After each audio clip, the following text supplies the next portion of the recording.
Trauma, and I didn't feel like dealing with it at first until I met, at that time, 2 other women who told me the same person who had assaulted me had assaulted them.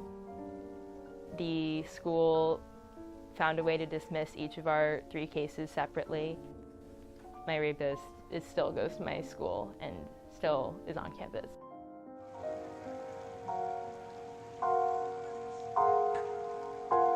With rape culture on all college campuses.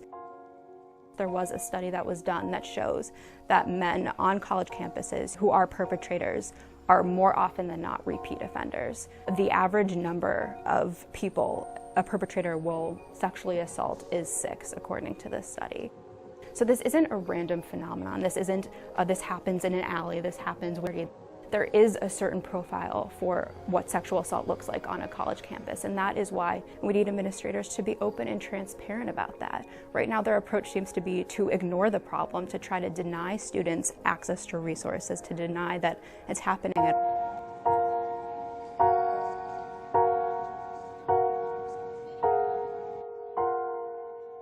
This is not a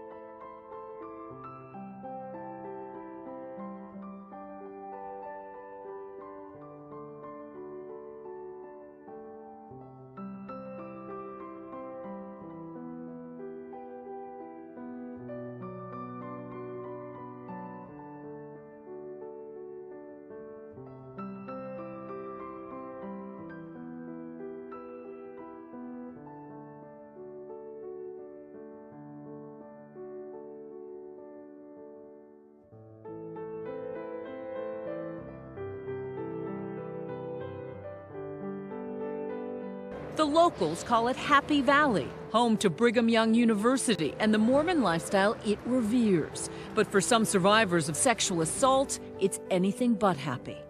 Mormon-based rules governing life at Brigham Young University, outlining modest dress, no caffeine, no alcohol, no porn, and no premarital sex. Students can be expelled for violating the code. Margot says her rapist believed BYU students live in fear of the honor code. He knew how to use the honor code as a weapon against you. Yeah. If people know that BYU girls are going to be afraid to report something like that, that really puts a target on our backs. Which is why some BYU students say they're going public with very private stories of sexual assault.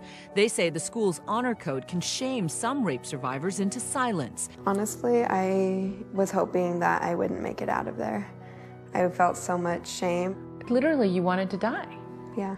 But within days, her rapist sent her an email. Margot says this time threatening her with those new images he'd taken during the attack. Margot says that was her breaking point. My dad was downstairs. It felt like blackmail. Maddie has since launched an online petition demanding that BYU offer amnesty from honor code infractions when students report sexual assault. I don't understand why BYU isn't taking a step back and saying, you know, it's much better to keep a young woman who's a victim in school than let her rapist walk around.